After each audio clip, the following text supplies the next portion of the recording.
ये कांदा जो है पित्त को शांत करने वाली सबसे अच्छी औषध है दुनिया में। अगर पित्त खराब है किसी का, पित्त खराब आप समझते हैं, गैस बनना, खट्टी खट्टी डकार आना, मुंह में पानी आना, सतत जड़ होना, खाने को पाचन नहीं होना, ये सब पित्त की तकलीफ है। वमन होना, उल्टी होना, वॉमिटिंग होना, ये सब पित्त की। तो पित्त को सबसे ज्यादा संतुलित करने की ताकत जिसमें है वो कांदे में है। तो कांदा आप चाहें तो खाइए। आप बोलेंगे पित्त शांत करने की और भी दवाएं, हाँ बहुत सारी दवाएं हैं, मैं बता दूंगा, लेकिन कांदा अभी बता रहा। कांदा पित्त को शांत करने की सबसे अच्छी औषध है। पित्त की खराबी से शरीर जितने भी रोगों में फंसता है, सब रोगों को ठीक करने की ताकत कांदा में है। जैसे गर्मी है और गर्मी में सन स्ट्रोक हो गया, लू लग गई आपको, अब लू के बाद आपको बहुत कुछ तकलीफ आने वाली है, वो सभी रोगों में कांदा आपके लिए उपयोगी है, सभी रोगों में लू लगने के बाद। इसी तरह से आंखों का एक रोग होता है जिसको कैटरेक्ट कहते हैं, मोतियाबिंद। मोतियाबिंद को गलाने की ताकत अगर दुनिया में किसी चीज में है तो वो कांदे के रस में। बिना ऑपरेशन अगर आपको आंखें ठीक रखनी है तो कांदे का रस सतत आंखों में डालिए। जिंदगी भर आप चाहते हैं कि आंखों को चश्मा ना चढ़े और कभी भी आंखें आपकी खराब ना हो, तो कांदे का रस आप अपनी आंखों में डालिए। आप में से किसी को भी मोतियाबिंद हो गया हो और आप नहीं चाहते कि आपका ऑपरेशन हो, या आपके पास ऑपरेशन कराने के लिए पैसा नहीं है, तो आप कांदे के रस से मोतियाबिंद को गला सकते हैं और आंखें ठीक कर सकते हैं। इसको कितने दिन लेना है, कैसे लेना है, इसका सूत्र मैं बता देता हूं। कागज पेन हो तो लिख लीजिए, क्योंकि ये बहुत काम आएगा। 1 चम्मच पांडरे कांदे का रस। देखिए कांदा एक ही काम का है जिसको पांडरा कांदा कहते हैं, ये लाल वाला किसी काम का नहीं। औषधीय गुण जो है वो सफेद प्याज में ही है, पांडरे कांदे में ही है, लाल वाले में कोई औषधीय गुण नहीं है। वो तो खाने के लिए आप खा सकते हैं, औषधीय गुण उसमें नहीं है। औषधीय गुण जो है वो पांडरे कांदे में ही है। तो पांडरे कांदे का 1 चम्मच रस ले लीजिए।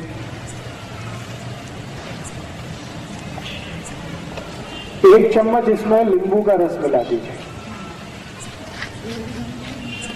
एक नींबू आता है जिसको बेदाना नींबू कहते हैं, जिसमें ज्यादा बीज नहीं होते, वो बहुत अच्छा है।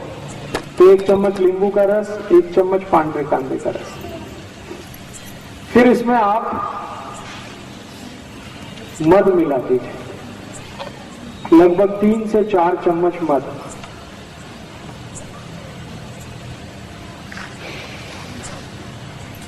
और इसी में 1 चम्मच गुलाब जल मिला दीजिए। ये चारों को मिलाकर एक बाटली में भर के रख लीजिए और खूब अच्छे से हिलाकर एक एक थेम आंख में डालिए। 1 महीने लगातार डाल दिया तो मोतियाबिंद आपका कट के निकल जाएगा। गुलाब जल 1 चम्मच, जितना आपका कांदे का रस उतना ही गुलाब जल, उतना ही नींबू का रस, लेकिन मध इसमें 3 से 4 फुट जाती, माने 3 से 4 चम्मच मध। अब ये जो सोल्यूशन तैयार हुआ है इसको बाटली में भर के रखेंगे, 4-5 महीने ये खराब नहीं होता। इसको रूम टेम्परेचर पे भी रखा जा सकता है, जरूरी नहीं है कि हमेशा इसको फ्रिज में रखना। खाली सीधे रूम टेम्परेचर पे रख के रात में सोते समय 1-1, 2-2 थेम आंख में डालते रहिए। 1-1.25 महीने के बाद आपका मोतियाबिंद खत्म कर देगा। और एक बीमारी है आंखों की जिसको ग्लूकोमा कहते हैं। ग्लूकोमा, ग्लूकोमा माने काला पानी, आंखों में हमेशा काला काला दिखता है और कुछ दिखता ही नहीं, उनकी भी ये सबसे अच्छी औषध है। और एक बीमारी है आंखों में जिसको रेटिनल डिटैचमेंट कहते हैं। आंखों का ये जो रेटिनल पर्दा है ना, ये खिंच जाता है आगे या पीछे, उसमें भी ये सबसे अच्छा काम आता है।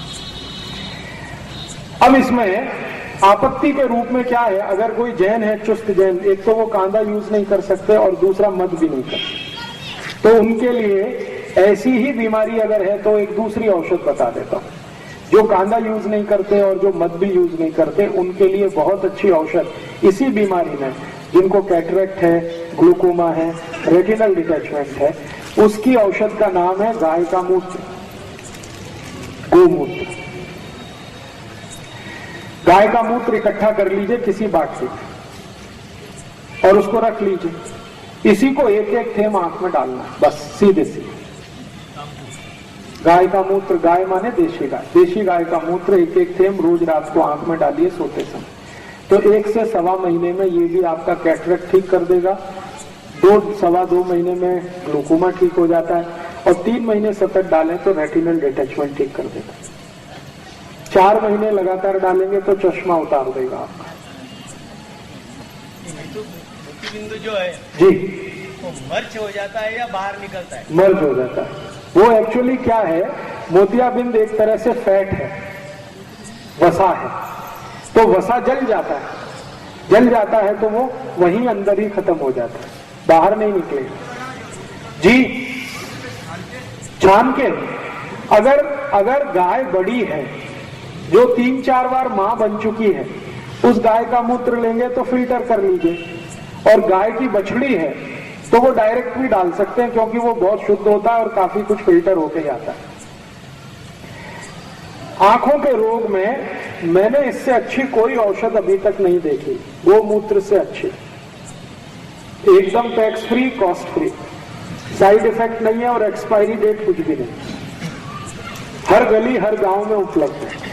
और गाय माता इतनी अद्भुत है कि वो कभी भी मूत्र देने के लिए पैसे नहीं लेती। आप डब्बा लगा दो, भर लो, लेकिन रखने का है कांच की बाटली। तो कांच की बाटली में अगर आप इसको भर के रखेंगे तो ये कभी भी खराब नहीं होता। गोमूत्र 10 साल, 15 साल, 20 साल, 40 साल तक सुरक्षित रखा रहता है, तो उसमें कभी भी जंतु नहीं पड़ते। ऐसा कहा जाता है कि गंगा जल में और गाय मूत्र में कभी भी जंतु नहीं पड़ते। माने गंगा जल की जितनी पवित्रता है, गाय के मूत्र की भी उतनी ही पवित्रता है। तो इस गोमूत्र का आप भरपूर इस्तेमाल करिए आंखों के लिए।